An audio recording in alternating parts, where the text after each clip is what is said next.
28 April बेलासिनि रादाब। दानिया फै जोङो मोननैसो रादाबखौ खोनासंनानै लादोनि। रादाबाव गोदानै फैदोंब्ला अन्नानै लाइक खालाम आरो साबस्क्राइब खालाम। गाहाय रादाबाव दङ बर' रावा दिनै गुगोलावबो सार्च खालामबा जोङो नुनो मोनगोन। नाथाय दुखुनांथाव बाथ्रा दिनैहाय जोंनि केन्सार हस्पिटालखौ बेखेवनाय जाबाय। दुखुनांथाव बाथ्रा बाहाय जोंनि मोनसेबो बर' रावै लिरनायखौ जोङो नुनो मोनाखै। मिथिनो मोननाय बायदिब्ला जोंनि बर' रावा मुलुगसोलोंसालिसिम लिरजाबाय।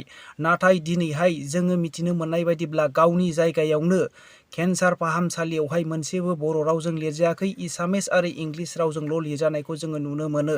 बियो गोबांथार दुखुनांथाव बाथ्रा।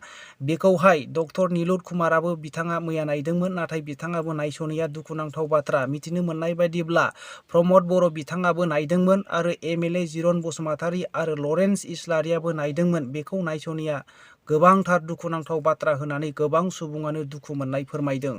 सान्थि सुक्तिनि थाखाय एनडिबिफोरजोंहाय सान्थि एग्रिमेन्ट बिटिआरखौ खालामदोंमोन, नाथाय दिनैहाय सान्थि गैयि बायदिसो जानानै दङ। बुंनो थाङोब्ला जोंनि गासै एक्स एनडिबिफोर जेलाव जोबजानायफोरखौ बख'नांगौमोन, नाथाय दिनै हाबफिनगासिनो थानायखौसो जोङो नुनो मोनो।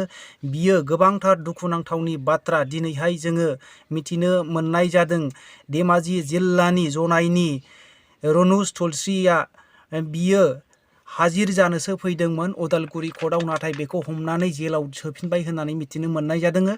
दिनै न'खरनि सुबुंफोरा मा जाहोननि थाखाय सोफिननाय जादों बेखौ बिमायनो सोमोनांनायखौ जोङो मिथिनो मोननाय जादों। न'खराव खालि बिमा बुरि सासे दङ, बिसि दङ आरो 3 बोसोरनि गथ' आरो उन्दै गथ' सासे दङ। सोर मावनानै जाहोनो? गोबांथार दुखु मोननाय फोरमायदों। बिनिखायनो गासै एमएलए एमपि बिथांमोनखौ थाबैनो बख'नानै होनो थाखाय आरो गासै जोबजानानै थानाय सुबुंफोरखौहाय बख'नो थाखाय न'खरनि मानसिया जोङो खावलायहरनायखौ मिथिनो मोननाय जादों। बेखौनो दुखु मोननानै गोबांथार मेलेमजिबि सुबुं आरो सादारन सुबुंफोरा फोरमायदों। बिटिआर सुक्तिया सादारन सुबुं आरो एक्स एनडिबिफोरनि थाखाय नङामोन, खालि सानै सुबुंनि थाखायल', बिसोरनि पलिटिकेल लाब लाबानि थाखायल' जादों होननानै सुबुंफोरनि फोरमायनायखौ मिथिनो मोननाय जादों। दिनै जुदि डिआर नाब्ला रन्जन दैमारि सारखौ बख'योब्ला आरो गोबां दैदेनगिरि एनडिबिफोरखौ बख'योब्ला दिनैहाय बिटिआरनि सिएम प्रमद बर' आरो डिपुटि सिएम गबिन्द बसुमतारी बिथांमोनहा मासि गोमाजानो गिनानै बिथांमोनखौ बख'नायनि जेबो लाहार फाहार खालामाखै होननानै गोबां सुबुंफोरनि खुगानिफ्राय जोङो मिथिनो मोननाय जायो। बङाइगाव जिल्लानि बिदापुर ओनसोलाव 55 बोसोरनि बिमाखौ गावनि असे बिसाज्लायानो देगारजों सुथारनायखौ जोङो खोनानो मोन्दों। बिमानि मुंखौ धनस्री बर्मन होननानै मिथिनो मोननाय जादों आरो बिसाज्लानि मुंखौहाय मनजित बर्मन होननानै मिथिनो मोननाय जादों। 32 बोसोरनि बिसाज्लाया एसे खर' गाज्रिखामोन होननानै जोङो ओनसोलनि सुबुंफोरनिफ्राय मिथिनो मोननाय जादों। जौ लोंनानै फैनानै बिमाखौ सुथारदों अननाय खानाय गैयै होननानै जोङो मिथिनो मोननाय जादों। दा बङाइगाव पुलिसफोरा हमनानै जोबथेसालियाव दैथायहरफिननाय जाबाय।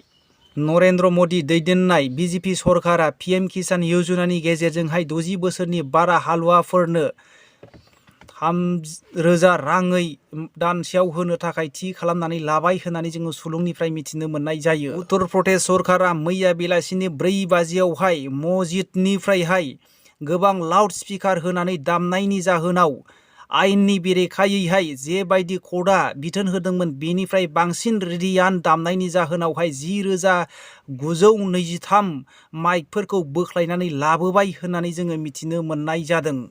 गवालपारा जिल्लानि सासे नांथालि बर' आइजोआ न'खर थासेयावबो, फिसाय थासेयावबो, गथ'फोर थासेयावबो रं नाम्बार जानानै सासे बिजय मुंनि सुबुंजों दोनखारलायदों होननानै जोङो मिथिनो मोननाय जादों। उनावहाय दोनखारनानै वेस्ट बेंगलाव फानहैजानायखौसो जों मिथिनो मोननाय जादों। बिसाया पुलिसफोरनो केस होनानै दोननायावसो, गोमानायनि केस होनायावसो बेखौहाय दिनैहाय गवालपारा पुलिसफोरनि नाजानायाव मोनफिननाय जाबाय। बेबायदि नांथालि हिन्जावफोरा गोबांथार दङ, बिनिखायनो साबधान, बयबो बेबायदि फानहैजानो हागौ। मिथिनो मोननाय बायदिब्ला बे नांथालि हिन्जावा गुवाहाटी हटेलावबो लांजादोंमोन, सिलिगुरि हटेलावबो दोनैजादोंमोन, किसानगन्जनि हस्टेलावबो लांजादोंमोन आरो मोनसे बिमादै होननानै मोनसे न'खराव दोनहैदोंमोन, बेयावनो फानबोदों होननानै जोङो मिथिनो मोननाय जायो।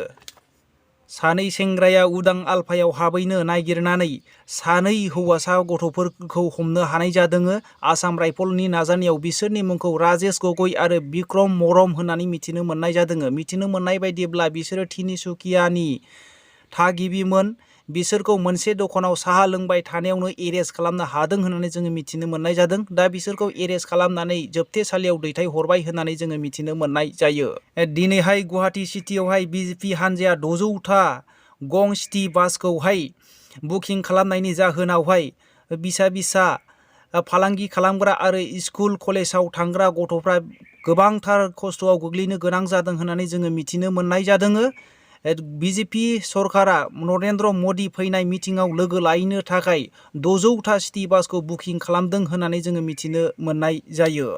मैया आरोबाव उदखारि हानजा आरो जम्मु काश्मीर पुलवामायाव थानाय जवानफोरजों लोगोसे गावलायनाय जाहोनावहाय सासे उदखारि हानजानि सुबुङा थैनो गोनां जायो आरो सासे आर्मि जवाना आघात जादों होननानै जोङो मिथिनो मोननाय जादों। दा जखम जानाय जवानखौहाय फाहामसालियावहाय लांनानै फाहामथाय होगासिनो दङ होननानै जोङो मिथिनो मोननाय जायो।